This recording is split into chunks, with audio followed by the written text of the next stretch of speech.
What's up guys, welcome to my channel. My name is Joel Sam. If you're a new subscriber, please do me a simple favor, go down and hit the red subscribe button to be part of this amazing family. If you're a returning subscriber, thank you so much for sticking around. Thank you so much for all the support and love you've given from day one. I'm so sorry I've kept you waiting. I've been occupied with a lot of schoolwork and assignments and other things, so balancing my time has been quite of a hurdle, but I promise to do better, so I keep providing valuable content to each of you because you deserve it and you're special. Today, I want to talk about something that is a bit controversial in our society, especially in the light of yesterday's documentary from the BBC about sex for grades in prestigious universities in West Africa. We are talking about Lagos, Nigeria, their university, that's UNILAG, and we are talking about the University of Ghana, Legon. I mean, it was very sad. It was very sad to see, highly respected people fall down so heavily.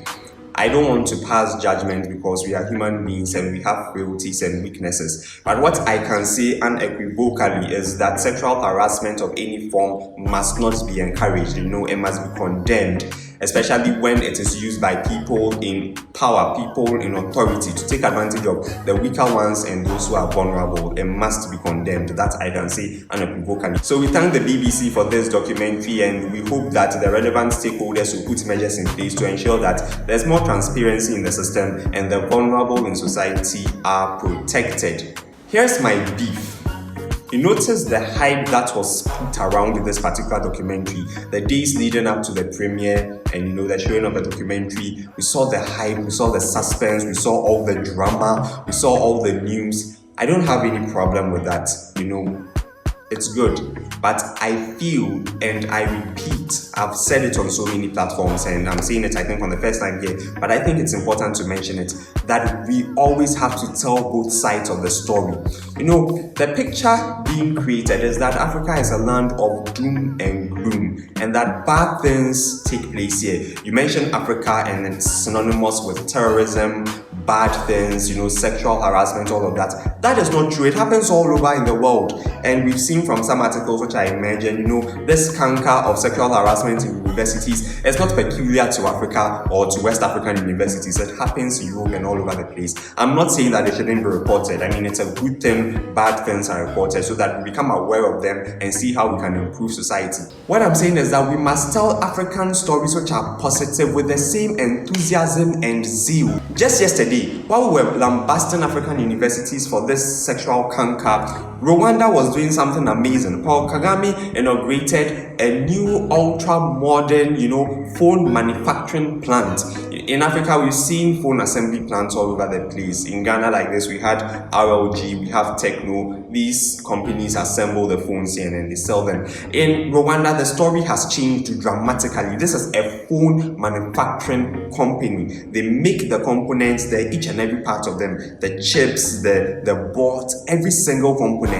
They assemble them, they make them, and they are selling them on the African market. I think this is an exciting story that should have also been playing alongside, the drama and suspense and excitement and zeal should also have followed this story because it's amazing. Rwanda has set a target to be Africa's Singapore, and I think Rwanda is an amazing sign of hope that Africa is not a land of doom and gloom, but a land of amazing opportunity and potential. So I salute all Rwandans and Paul Kagame, their leader, for the excellent work which is being done. I'm making this passionate appeal to all our leaders and stakeholders, especially in the media field. Please, when you are telling the African story, make sure you tell both sides with the same enthusiasm and zeal and positive energy. Let the West know that's true. Bad things happen in Africa, but it's common to human society. It happens everywhere. Good things also happen in Africa, and the good things happening in Africa are amazing. Rwanda is a country that was in a genocide. I mean, how many countries can do that?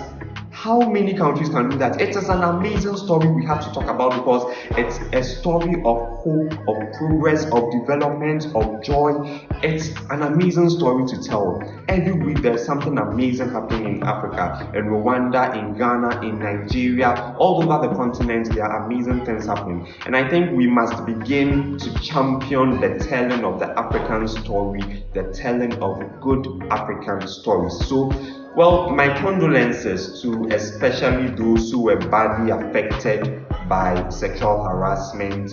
It's a very bad thing, a very, very, very bad thing, and it must be rooted out. But my passionate appeal to our media houses, especially outside Africa, which feel it is their duty to tell African stories, to tell these stories in a way that shows the light coming out of the continent, because it is by promoting such goodness, it is by promoting such positive vibes that we can, get rid of some of these cankers which are also emerging in our society.